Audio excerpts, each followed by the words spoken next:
तस्बीह हजरत ज़हरा सलामुल्लाह अलैहा का।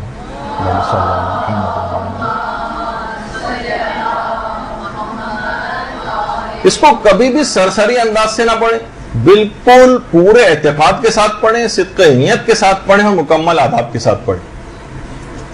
और इस तस्बीह को पढ़ने के बाद आप कोशिश करें कि ये नियत दिमाग में रहे कि इस तस्बीह को पढ़ने के बाद इसका सवाब तमाम मासूमीन को, चाहदा मासूमीन अलैहिमुस्सलाम को हदिया कर दिया करें।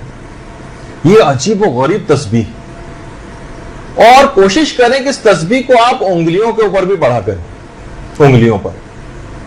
क्योंकि देखिए रिवायतों में भी बात आई है, कुरान भी इसका गवाह है कि जितने भी हमारे आज़ा और जवारे हैं ना, ये जो है जिसके अंदर ये उंगलियां भी शामिल हैं, इनसे भी सवालात किए जाएंगे, इनको भी नुत्क और गोयाई जो है वो दी जाएगी। तो ये भी गवाही देंगे कि हाँ, हमारी इन उंगलियों के ऊपर अगर आपने तस्बीह पढ़ी होगी, जो आम तस्बीह होती है, इसके अलावा अपनी उंगलियों पे भी इस तस्बीह को पढ़ा कर। और एक बहुत ही अजीब व गरीब इसके मुताल्लिक़ जो तस्बीह है, आयतुल्लाह सादिक रूहानी फरमाते हैं। आयतुल्लाह सादिक रूहानी माशाअल्लाह मर्जे हैं और ईरान में इनकी तक़लीद होती है। और आज के दिन जो हम बहुत सारे अमाल जो तस्करा करेंगे आयतुल्लाह सादिक रूहानी के, जैसे कि अभी आगे चलकर आपकी खिदमत में पेश होने वाले। आयतुल्लाह सादिक रूहानी ये बात अपने इस्तफ्ता में फरमाते हैं कि तस्बीह हज़रत ज़हरा नाफिला जो नमाजें पढ़ी जाती हैं उन पर भी मुकद्दम, कि जो हर नमाज के बाद नाफिला होते हैं, तस्बीह हज़रत ज़हरा उस पर भी मुकद्दम है। यहां तक के आप हैरान होंगे कि आयतुल्लाह सादिक रूहानी ने बात बयान फरमाई कि तस्बीह हज़रत ज़हरा दुरूद पर भी मुकद्दम। दुरूद भेजिए ना मोहम्मद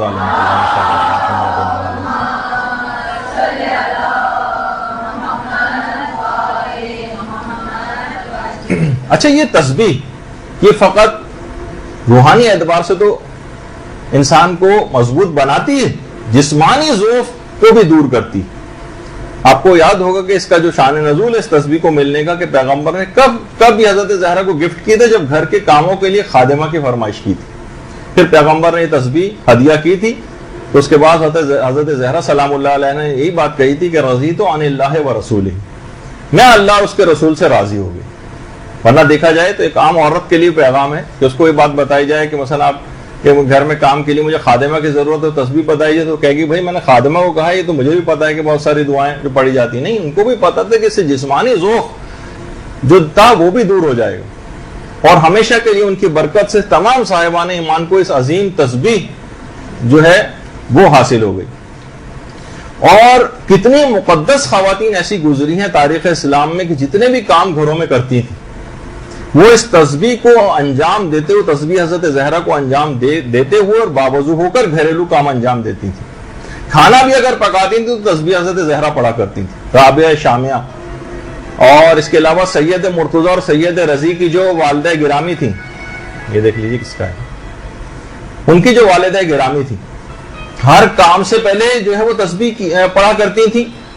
और ये बात भी कहती थी कि फ़इन्नहा मा नज़िजत इल्ला बित तस्बीह, ये जो खाना है ये मैंने पकाया ही इसको तस्बीह के जरिए, सिर्फ यानी तस्बीह को पढ़े बगैर कभी मैंने आज तक कोई खाना भी नहीं पकाया। और देखिए ये